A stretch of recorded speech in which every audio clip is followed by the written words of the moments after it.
خليني اسالك سؤال، هل اللغه جت الاول ولا القواعد اللي جت الاول؟ الاجابه واضحه، اللغه طبعا كانت موجوده الاول. الناس كانت بتتكلم بطلاقه قبل حتى ما حد يفكر يحلل الجمل او يحط قواعد. بعد فتره جم مجموعه ناس اسمهم لينجويستس، يعني علماء اللغويات، وبدا يطلعوا من كل لغه شويه قواعد نحو عشان يسهلوا علينا دراستها. لكن الاصل ان الناس اتكلمت اللغه الاول بشكل طبيعي، ما تنساش ده. طيب السؤال اللي بيطرح نفسه هنا، طالما اللغه سبقت القواعد، ليه بنحاول نتعلم انجليزي بالعكس؟ ليه نبدا بحفظ القواعد بدل ما نبدا بحفظ الجمل الجاهزه والتعبيرات الثابته اللي اهل اللغه نفسهم بيستخدموها يوميا؟ وخلينا اوريك حاجه سريعه من كتاب Structured Learning لدكتور جوليان نورثبروك، واحد من اهم المتخصصين في مجال تعلم اللغات. الدكتور جوليان بياكد ان دراسه القواعد مش مفيده الا لو كنت اصلا طليق في الانجليزي زي ما انت شايف كده، وده لانها حاجه نظريه. المتحدثين الاصليين لاي لغه مش بيقعدوا يفكروا في القواعد قبل ما يتكلموا، هم ببساطه بيبقوا حافظين جمل جاهزه وبيستخدموها. ببساطه شديده، القواعد مكانها بعد ما تبني لغتك مش قبلها. ادرسها لما يكون عندك حصيله لغويه كافيه علشان تستوعبها بسهوله وتستخدمها بطلاقه، مش مجرد قوانين بتحفظها بدون ما تقدر تطبقها في كلامك. لو عايز تتكلم انجليزي بشكل طبيعي،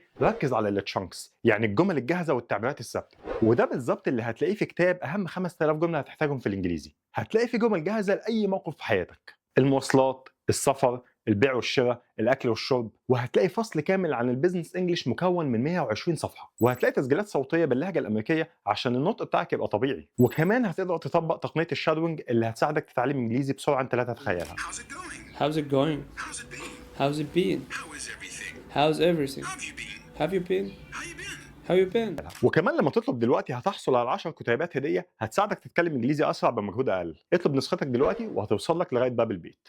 This book has completely transformed how I speak English in a short time.